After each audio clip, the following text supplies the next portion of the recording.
আপনার ওয়াইফ যিনি ভাবি, তার আগের যে অবস্থানটি ছিল তাকে তো আপনি আগে সময় দিতে পারতেন, যদিও উনি আপনার সংগ্রামের সাথে পরিচিত। এই যে নতুন দায়িত্ব যখন নিলেন প্রতিমন্ত্রী হিসাবে এবং খুব অল্প বয়সে, তারপর থেকে তার অভিব্যক্তিটা কেমন, বিশেষ করে সময় নিয়ে? অভিযোগ তো আছেই, এটা আমরা সবাই জানি। অভিযোগ আছে, তবে মেনেও নিয়েছেন এবং তিনিও ব্যবসার সাথে ইনভলভ এবং রাজশাহীর সন্তান হিসেবে পলিটিক্সে সরাসরি ইনভলভ না হলেও লোকজনকে চেনেন, জানেন, তাদের অভাব অভিযোগ কিছুটা শেয়ার করার চেষ্টা করেন এবং রাজনীতিতে সক্রিয়ভাবে যোগদানের পরে তো এটা আরও সমস্যার সৃষ্টি হলো এবং রাজনীতিতে যোগদান করার আগে তার কাছ থেকে তার সাথে কথা বলে সম্মতি নিয়ে এটা করা এবং রাজনীতিতে আসার গল্পটি এরকম। আমি আরেকটা চ্যাপ্টার মিস করে গেলাম এখানে, স্পোর্টসের সাথে অ্যাক্টিভিটি। তো আমার এক কী বলবো, খেলাধুলার সংগঠক আবাহনীর একজন কর্মকর্তা, উনি আমাকে একদিন বললেন যে আপনাদের রাজশাহীর দিকে তো আমাদের আওয়ামী লীগের অবস্থানে শূন্যতা রয়েছে, আপনারা কিছু করেন, আপনাদের দ্বারা কিছু হতে পারে মনে হয়। তো সত্যিকার অর্থে বীজটি সেখান থেকেই রোপণ করা। এটা কত সালের ঘটনা? এটা আজকে থেকে বছর 10 আগের কথা। তবে তারও আগে আমরা যখন লালমনিরহাটে থাকতাম, আমরা যখন কেবল চোখ ফুটেছে বা বুদ্ধি খুব একটা না হলেও পড়তে পারি, পত্রিকা পড়তে পারি, এবং লালমনিরহাটে তখন যোগাযোগ ব্যবস্থার কারণে প্রায় 1.5-2 দিন পরে পত্রিকা যেত এবং তখন একটা পত্রিকা আমরা রেগুলার পেতাম, মানে ডেলি না, 15 দিন 20 দিন পর পর আসতো খবর। এটা সাপ্তাহিক বা মাসিক পত্রিকা ছিল না, খবর।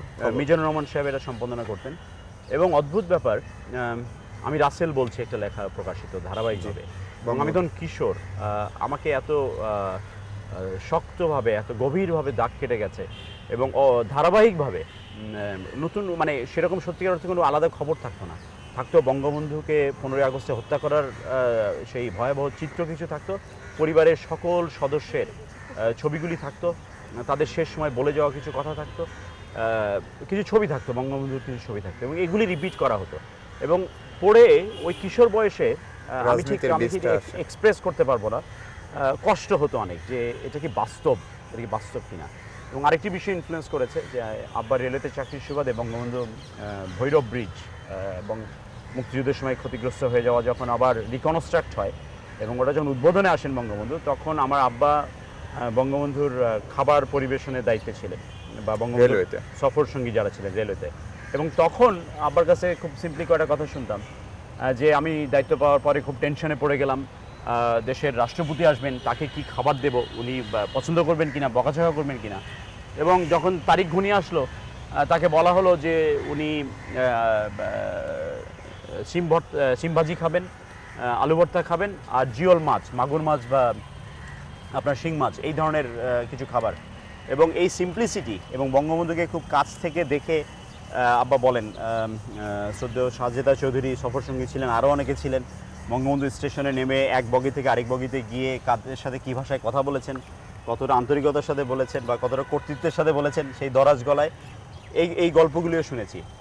আর রাজশাহী অঞ্চলে যারা উত্তরবঙ্গের সন্তান, আপনি উত্তরবঙ্গের সন্তান জানবেন, লালমনিরহাটে যখন থাকি আমরা, দারিদ্রতা, মানুষের কষ্ট খুব কাছ থেকে দেখেছি। বিশেষ করে আমি ছোট একটা সময়, জানি না হবে কিনা, একটা ঘটনা, স্কুল থেকে ফিরেছি দুপুরবেলা বা বিকেলবেলা ঠিক খেয়াল নেই, এরকম উঁচু সিঁড়ি, তারপরে আমাদের বারান্দা, বড় বা এরকম টানা বারান্দা, তো সেখানে উঠে দেখি আমরা স্কুল থেকে ফিরে এসে দেখি 5 জন, 3 জন ছোটো ছোটো বাচ্চা, 6 জন হাজব্যান্ড ওয়াইফ, রিলেটিভলি ইয়াং, একজন বয়স্ক মহিলা, এরকম একটা 6 জনের ওরা বারান্দার মধ্যে এলোমেলো হয়ে বসে আছে।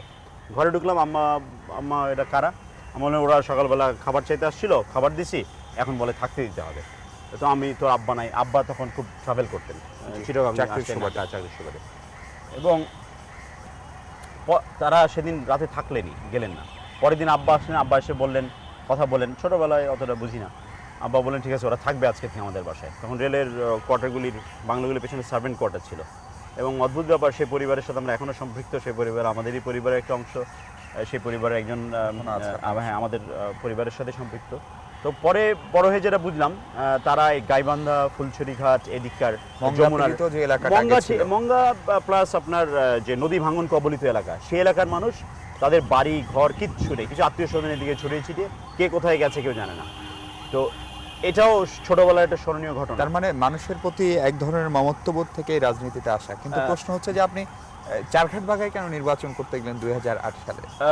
এবং একটা রাজনীতিতে একটা চল আছে যেটা নির্বাচনকে সামনে রেখে একজনের পরিচিতি ঘটে, অভিষেক ঘটে। 2004-এর দিকে আমি যখন সক্রিয় হলাম তখন রাজশাহীতে অন্যান্য আসনের কি অবস্থা এটা ভেবে আমার খুব কাছের একজন বন্ধু, তার বাবা কৃষক লীগের সভাপতি ছিলেন চারঘাটের, সে এবং আমার আত্মীয়তার সূত্রে আমাদের কিছু আত্মীয়তা ছিল, মনে হলো এই জায়গায় কিছু পরিচিত মানুষ পাওয়া যাচ্ছে। এবং সেখানে বাংলাদেশ আওয়ামী লীগের প্রেসিডিয়াম সদস্য, একমাত্র রাজশাহী অঞ্চলে রাজশাহী জেলার প্রেসিডিয়াম সদস্য, অবশ্যই শ্রদ্ধেয় ডক্টর এইচ.এম. কামরুজ্জামানের পরে কেন্দ্রীয় কমিটির একজন ডক্টর আলাউদ্দিন সাহেব সেখান থেকে ছিলেন। আওয়ামী লীগের একটা পরিবেশ সেখানে ছিল, যদিও নির্বাচনের ফলাফলে এটা প্রতিফলিত হতো না। তো এই কারণেই চারঘাট বাঘাকে বেছে নেওয়া।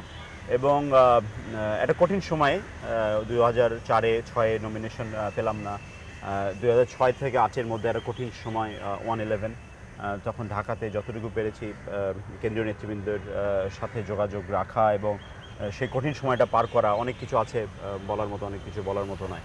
তো সেই জায়গা থেকে এভাবে আস্তে আস্তে শুরু। কিন্তু আমার রাজনীতির সত্যিকার অর্থে আমি আপনাকে বিষয় যদি বলতে চাই, সেটা হলো আমি দারিদ্রতা দূর করতে চাই, আমি কর্মসংস্থান দিতে চাই তরুণদেরকে, এবং অবশ্যই মুক্তিযুদ্ধের চেতনায় বিশ্বাসী আওয়ামী লীগের বিকল্প কোনো রাজনৈতিক শক্তি এই কাজটি করতে পারে বলে আমার মনে হয় না।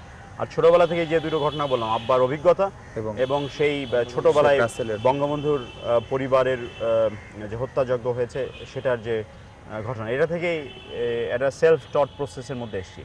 আমার পরিবারে অতীতে কেউ ব্যবসাও করেনি, কেউ রাজনীতিও করেনি, এই কারণে একটা কঠিন চ্যালেঞ্জও ছিল, কারণ এই দুটো জিনিসই একটা ফ্যামিলি, একটা ঐতিহ্যের মধ্যে পড়ে পার্ট। অনেকেই একটা পরিবেশ, রাজনীতি একটা কঠিন পরিবেশ। কিন্তু আমাকে ছোট একটি বাচ্চা ফেসবুকে মেলও করেছিল, ক্লাস 9-এ পড়ে। সে আমাকে বলেছিল, আঙ্কেল আপনি ডোরেমন বন্ধ করেছেন, আল্লাহ আপনাকে ক্ষমা করবে না। হ্যাঁ, কিন্তু আশা করি আল্লাহ আমাকে ক্ষমা করবেন, এখানে দোষের কিছু হয়নি।